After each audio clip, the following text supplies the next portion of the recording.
Hi everyone, it's JoJo from Mojo-JojoPlans, and today I am sharing with you guys a new printable that is available on my website right now that you can go and purchase, download, and print at home so that way you can make however many of these you want. I have been wanting to make these for a very long time, mainly because I ran out of the ones I was using from Happy Planner a while ago, and I really like having a neutral one. I have some colored ones, and they're not my favorite. I like just having neutral, and then I like to decorate them and do what I want. And I also wanted to have some that had the option to be back and front, so that way I had less paper in my planner, and that way it wasn't as bulky. And then just to overall make it a lot easier. So here's a new printable available for you guys right now. This is a monthly kind of planning sheet. I'm calling it like the month planning sheet because that's exactly what I use this sheet for. I use it specifically for myself. I use this to like write down all the videos that I post here on YouTube. So every month I'll go through, I'll date it with a date it sticker book, and then I'll just write in like, I know these videos are happening, and then I'll have a bunch of blank spots, and then I spend the time kind of filling in those spots and kind of deciding what videos and content I want to make. So there are definitely a lot of ways you can use these sheets for like your social media. Maybe you want to plan your post that you're posting on Instagram. You can even use it for like a smaller scale habit tracking. Maybe like a to-do list, like you give yourself one task each day that like you want to get done, and you can kind of mark it off. A cleaning list, you can do it for like a dinner, like what you're having for dinner, and kind of write, but just something super simple. So I just wanted to show you a couple of features on here, as well as kind of go over on printing. That way you guys aren't confused on how to print it, because you can print this back and front and have it on both sides. So that way, again, you're using less paper.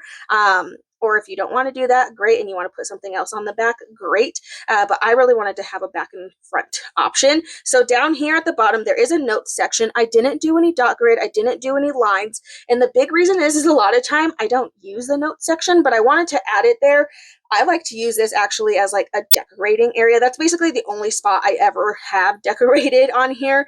And then sometimes, like say the month doesn't start till Thursday, like sometimes I'll add a little bit of decoration in those first couple of days. Or if it ends early, I'll add a couple of decorations over here. But I wanted to leave this blank so you can jot down a couple of things, but you can also just have an area if you want to like make it a little bit prettier and add a couple of decorations. So you have a month, you can add the year, and then you'll just go through and date it. Now, the fun thing is if you have any of the Date It 2.0 series, or even the new Pastel Date It, this is one of the same fonts from this book, so that way you can match your date stickers to this, which is really nice. So you can go to the smaller months here, and let's say I want to date this and get this sheet ready for January. So then I can go in, I can add my January sticker where the month is. I can go and find a 2025 sticker that I want to stick in here. So let's see, I think the other colors are kind of all around the pages in here.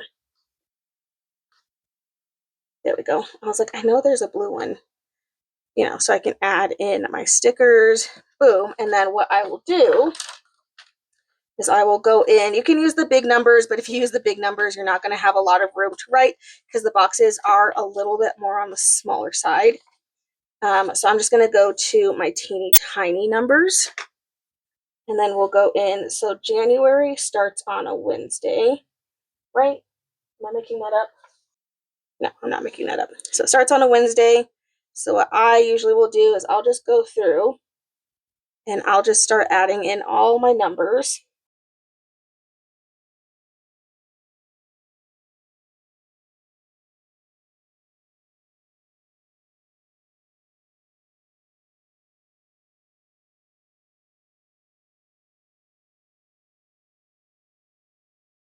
All right, there we go. So that is the little bit more of a tedious part to go through and add all the numbers, but then you can add all the numbers in there, and then you can decorate if you want, and then you just go in and fill in with whatever you need. And the nice thing is it is back and front, so then you can go through, and now I can do February on this side and go through and fill them in. Again, you don't have to print them that way if you don't want to, but I like the appeal of having less papers, because otherwise I end up having all of these papers just like floating around my office because I generally like to take them out of my planner once I'm done with the month, because then I don't really need them anymore.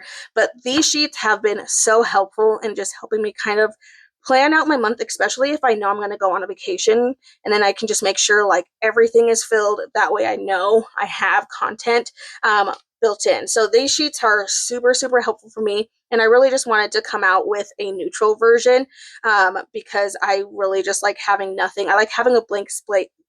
Oh my gosh, a blank slate. I cannot talk today because it just makes my life a little bit easier. And I just thought I would go ahead and share this with you because I was just making it for myself.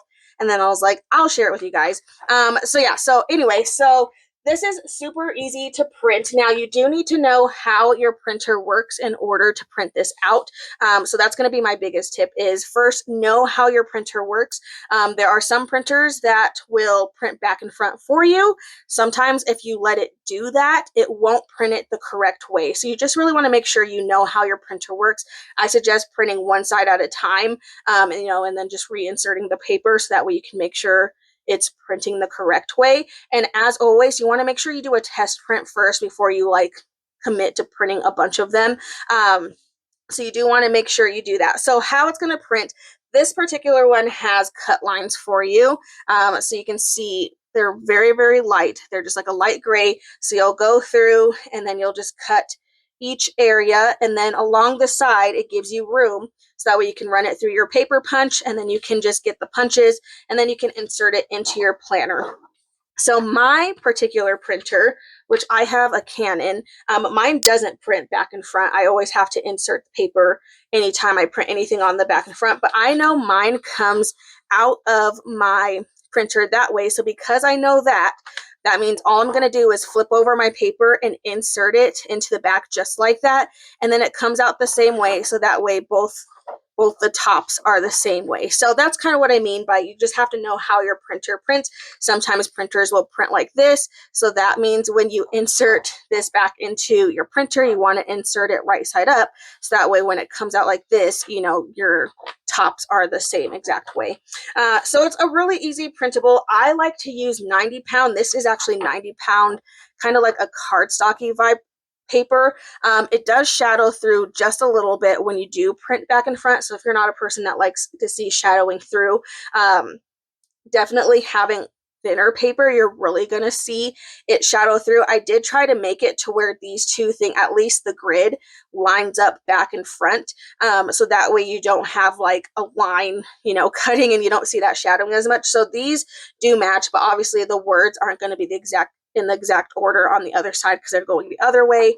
And then same thing with the words here, which I don't even know if you can really see. But this paper, like it really doesn't shadow through too much. So having a thicker paper, I get mine on Amazon. If I can find the link, I will link it down below. So that way you can grab it. It is the paper I use for like all of my printables anytime I print anything out, just because it's a really nice and sturdy. It's a nice, thick, sturdy paper, and I like it a lot better than just using like the standard printer paper because you're definitely going to see a lot of shadowing if you use that type of paper. But again, this is available on my website. It is ready for you guys to grab and try. Again, just make sure you do test prints first and understand how your printer works before going into it. And then hopefully this helps you be productive because this helps me be super productive because then I can just write everything down and I know exactly what I need to get done for the month. But I just figured I would go ahead and share it with you guys because I was just making it for me, and then I was like, nah, I'm just going to share it. And then now you can print back and front. So that way you can use 6 pages of paper instead of 12 if you're printing them for the entire year. Or maybe you want to print them for different things. Maybe one paper is for all for January and you have 2 completely different tasks that you're tracking on each side. That's definitely a possibility too. But anyway, I just thought I would share this with you. I hope you guys enjoyed this video. If you did, make sure to give a thumbs up and subscribe. And I hope I'll see you in my next one. Bye!